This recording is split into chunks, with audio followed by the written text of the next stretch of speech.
At itamo king katlong aldona ning kakatamong nobenang parangal king Birhen de los Remedios anting pamagsadya king anibersaryo ning kayang koronasyon.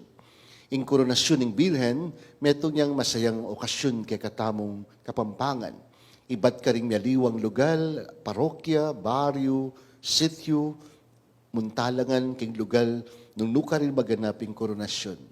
Mabiyayang mabiye ing kasalpantayanan. Larawan ning kasalpantayanan daring katolikong Kapampangan.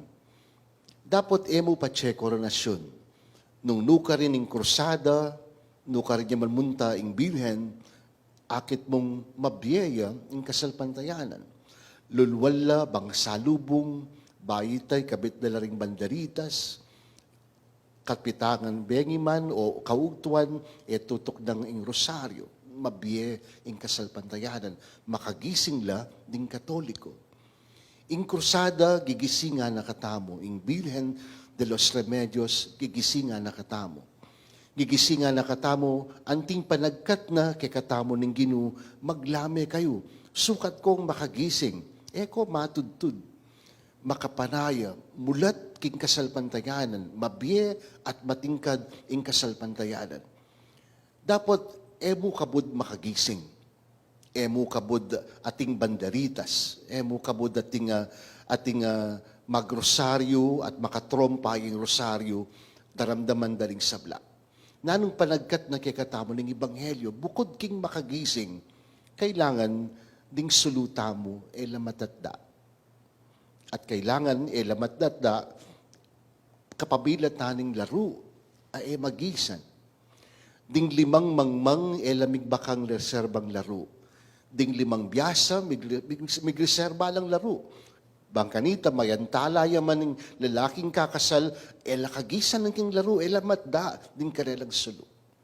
Mandang tauli, may gisan ng laro daring mangmang, manyad la karetang biyasa. Dapot ding biyasa, sabihan da karela, makagyu, sali kong dilyo, sali kayo munta ko king tindahan. Siguro, isipan ko ining talinghagang ini, nung detang limang biyasa, dininandala ang giyang kapatak, balapit niya ang lalaking kakasal. O't pati daw dininang ang giyang kapatak mo. Sana misad-sad la, uling malapit niya, tuning lalaking kakasal.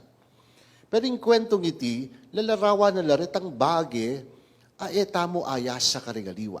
Kailangan ika mismo atin ka. Ating bage king biyeta mo, mo pwedeng iyas sa karigaliwa. Ika mismo dapat panigobran me. Kawangis daling kasalpantayanan. Mapalyaring pangadida ka, mapalyaring pamasada kang Bible, aralan da ka. Pero ultimately, ika mismo kailangan ating kang kasalpantayanan king puso mo. Ika mismo gambulan me ing kang kasalpantayanan. Ika mismo mabiyasa kang mga di. Ika mismo mabiyasa kang ilapit ming sarili mo king hapong Ginoo. Pangadira ka, sopanda ka, pero ultimately, ika mismo ilapit ming sarili mo king hapong Ginoo. Makanyan mo naman yung meto nga bagi tamo ayas sa king aliwang tao. Kailangan panayang makagising aliwa mo yung kasalpantayanan. Noon nanong panagkat na ning Birhen at ning Krusada, it's charity. Ating bagi iyasa tamo ka ring aliwa.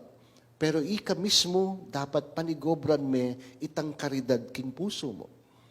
Emo kabod, I will talk lengthily about charity to you. Aralan da ka, ipakikongan ding yaga na ganang ding banala kasulatan nung nuka rin sasabyanan ng Ginoo, ing charity kailangan at king puso ning tao.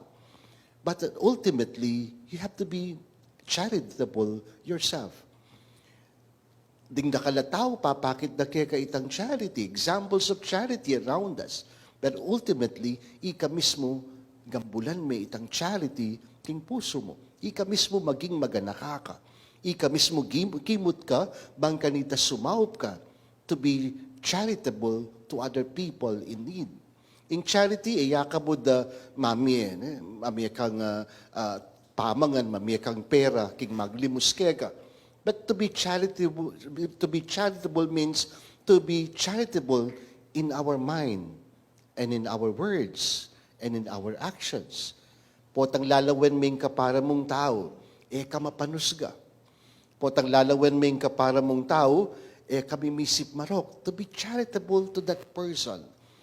Mas intindihan me, mas panupaya me, mas pakiramdaman me. That is becoming charitable to another person. Potang magsalita ka, imbes na managkas ka o manyirak o magmarites ka king kapara mong tao, to be charitable means to compliment another person. I-congratulate me, i-greet me, atuan me meto nga tao. That is becoming charitable to another person. At ika mismo inggawa kanita. Iyapin nga manuana ng ginuking kakatamong ebanghelyo king talinghaga. Ika mismo ating kang sariling laro. Ing laro na ning charity king puso mo. Ing laro na ning kasalpantayanan king puso mo. Kailangan ita magigisan. At parati meng gagambulan itang charity king puso mo. Iyapin, ing ebanghelyo ngeni, iya mismo ing larawan na kikatamo ning krusada. Ing krusada, ing Virgen de los Remedios, mangising ya king lalawigang kapampangan. Mula pa niyang magumpisayang krusada. For more than 70 years, nuka rin niya mangmuntang sulok na ning kikatang lalawigan. King Barrios, king Puruk, karing Balen, Apundalana, mangising ya ing Virgen de los Remedios. At ing kapag nasana, mo itang migising ka. Mo itang salubong tamo, potang daratanging Virgen de los Remedios. Nune, sinjan tamo itang charity king puso tamo. Nyapin, krusada de penitensya e caridad. Mo kabud mabiyeya, masaya ang okasyon na ning koronasyon, masaya ing krusada. Tutok nang ing pamagrosaryo, karing bisitas. Nune, nuka rin dyan mamunta ing Virgen de los Remedios, mo itang makagising la ding Katoliko. Nune, mabiye at malablab itang charity, itang kasalpantayanan, karing ega-naganang Katoliko, king mabilog alalawigan. Ngapin, ing talinghaga ngeni, munang dili panagkat na parati tang makagising. Maglame kayo, nga na ning Ginoo, makagising ing balang Katoliko, matudtud ing Katoliko. Kadwa na nita, mo kabod makagising, nune makasindi ing sulu. Ing sulu ning kasalpantayanan. Ing sulu na ning ganaka. Charity, king puso tam. Iting kapag masyan, king koronasyon na ning Birhen, at ing pamagkrusada na ning Birhen, king mabilog alalawigang kapampangan, gisingan nakatamo sana, itamong Katoliko, tamatudtud, at parating makasandiya ing sulu ning balang metong.